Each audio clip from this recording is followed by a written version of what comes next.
World War I was one of the greatest wars the world has ever known, with 9 million dead. The war was sparked by the assassination of Archduke Franz Ferdinand.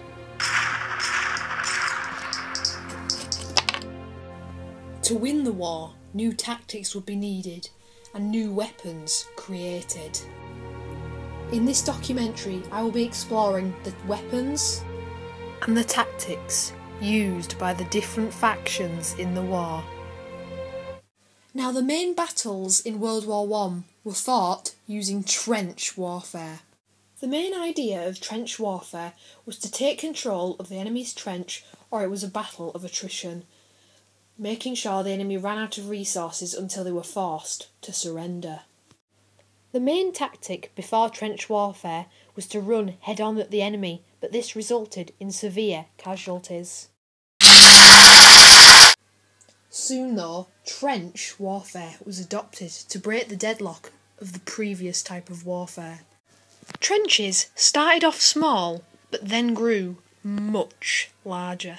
Trenches were very complex. They had a main system of 3 parallel lines. There were communication trenches that intersected the front trench, which were heavily fortified and of crucial importance as they provided information to the front. The front trench only had a few units, while the middle trench was used for support, while the front trench units retreated for a bombardment. The third trench was for a reserve trench, which was where reserve troops amassed for a counterattack.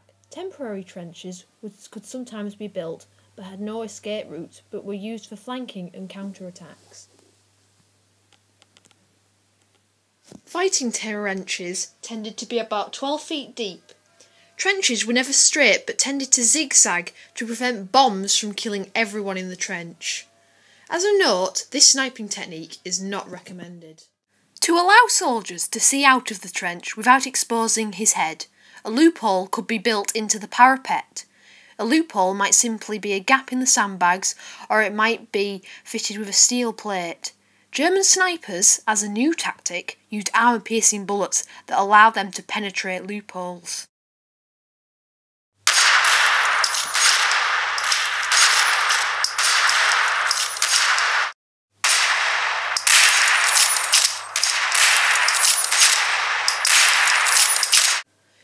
Some units even employed periscopes to see over the top of the wall. Some were complex, while some were simple pieces of glass attached to a stick. Now, tactics help win the war, but what helps you fight the war? Weapons. Lots and lots of weapons. From the small to the extremely large. From the perfect to the simple. Weapons come in all sorts of deadly shapes and sizes. And weapons themselves can be tactics or spawn tactics of their own. Now I'm about to examine the different weapons and the tactics they spawned to help fight them. The standard infantry soldier had 4 types of weapons. The rifle, the bayonet, the shotgun, and the hand grenade. The standard issue British rifle was the 303 short magazine Lee Enfield. The German counterpart to the Lee Enfield was the Mauser Geiger 98. It was less suited to rapid fire though. Used by American soldiers in the Western Front, the pump-action shotgun was a formidable weapon in short-range combat.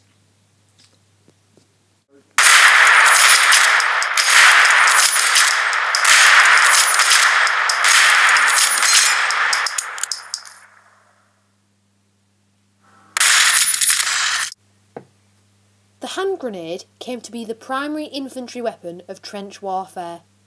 Both sides were quick to raise specialist bombing squads. The grenade enabled a soldier to engage the enemy without exposing himself to fire, and it did not require precise accuracy to kill or maim. Another benefit was that if a soldier could get close enough to the trenches, enemies hiding in trenches could be attacked. This made the grenade one of the most lethal and popular weapons of World War I.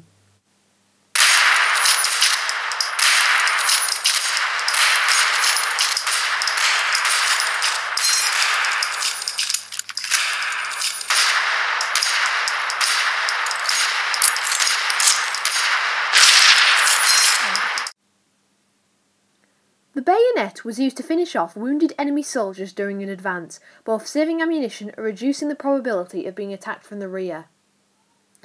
The German soldiers generally carried the butcher blade bayonet, which was an effective weapon in the open, but like the British bayonet, difficult to use in the narrow trenches when attached to a rifle. According to the semi-biographical war novel All Quiet on the Western Front, soldiers preferred to use sharpened folding blades as an improvised melee weapon, instead of the bayonet, as bayonets tended to get stuck in stabbed opponents.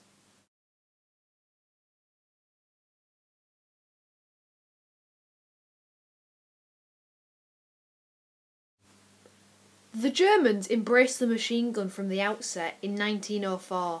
16 units were equipped with the Maschinengewehr, and the machine gun crews were the elite infantry units. These units were attached to the Jäger light infantry battalions. By 1914, British infantry units were armed with 2 Vickers machine guns per battalion. The Germans had 6 per battalion, the Russians 8. The heavy machine gun was a specialist weapon, and in a static trench system was employed in a scientific manner, with carefully calculated fields of fire, so that at a moment's notice an accurate burst could be fired at the enemy's parapet or a break in the wire. Equally, it could be used as a light artillery in bombing distant trenches. Heavy machine guns required teams of up to 8 men to move them, maintain them, and keep them supplied with ammunition. This made them impractical for offensive manoeuvres, contributing to the stalemate on the Western Front.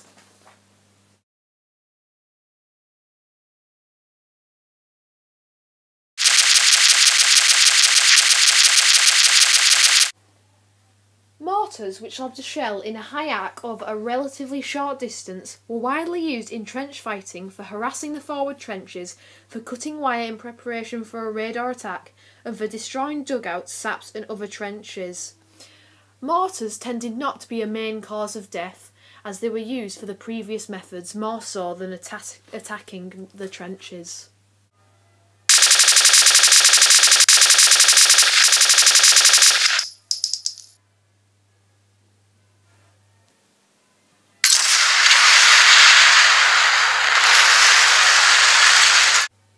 Artillery dominated the battlefields of trench warfare. An infantry attack was rarely successful if it advanced beyond the range of its supporting artillery. In addition to bombarding the enemy infantry in the trenches, the artillery could be used to precede infantry advances with a creeping barrage or engage in counter-battery duels to try to destroy the enemy's guns. Artillery mainly fired fragmentation, high explosives, or later in the war, gas shells.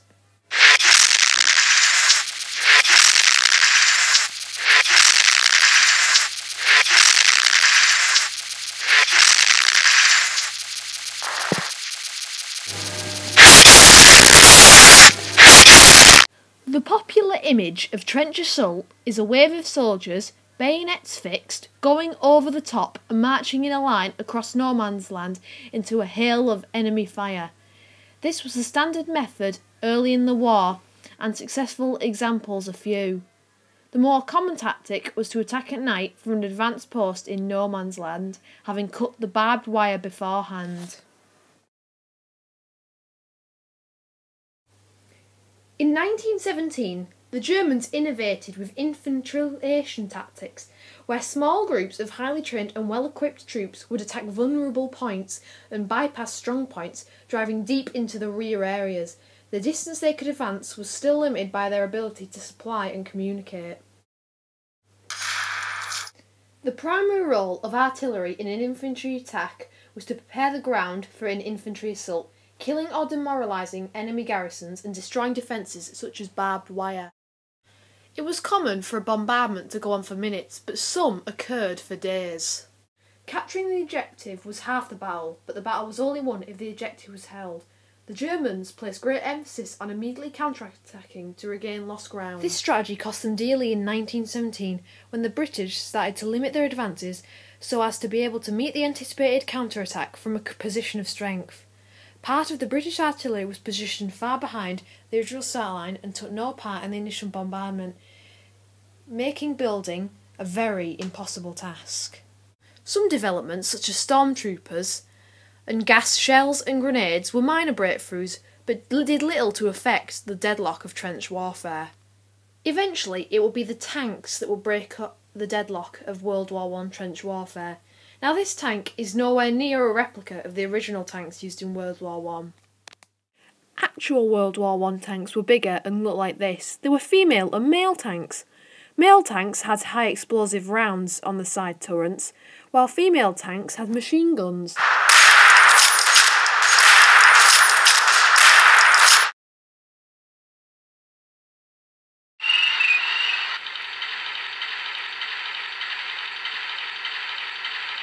Thank you, ladies and gentlemen. This has been a presentation on World War I by Thomas Jessamine Meyer. I leave you on this final note before I go.